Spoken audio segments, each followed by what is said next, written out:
États-Unis-Paraguay, pays hôte, finaliste de la dernière Gold Cup et pourtant 2 défaites humiliantes contre la Belgique et le Portugal en mars.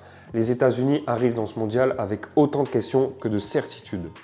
Chez eux, devant leur public, les Américains ont clairement les ressources pour aller loin dans cette compétition.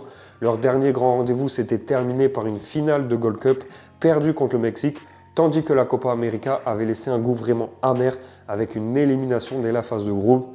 Depuis, ils ont multiplié les matchs amicaux et les résultats sont assez contrastés. Ils ont réussi à battre le Japon, l'Australie, le Paraguay ou même l'Uruguay avec un gros score 5-1. Ça montre qu'ils sont capables d'enchaîner de très bonnes prestations.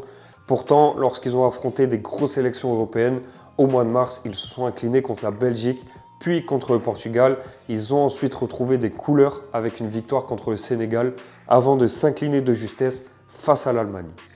Ce que je retiens moi, c'est qu'on ne sait jamais vraiment quel visage cette équipe va montrer. En face, on a le Paraguay qui a dû attendre longtemps avant de retrouver une Coupe du Monde puisqu'elle avait manqué les 3 dernières éditions. Sa qualification n'a rien d'un hasard vu qu'elle a terminé avec le même nombre de points que le Brésil, l'Uruguay et la Colombie et à une seule longueur de l'équateur, deuxième des éliminatoires sud-américains.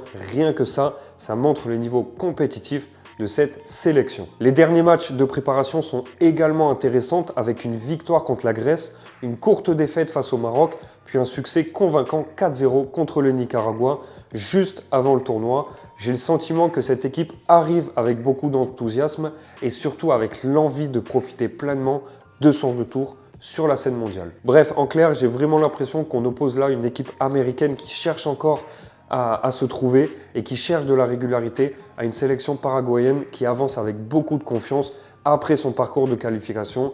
Et là, j'ai donc envie de partir sur le but pour les 2 équipes.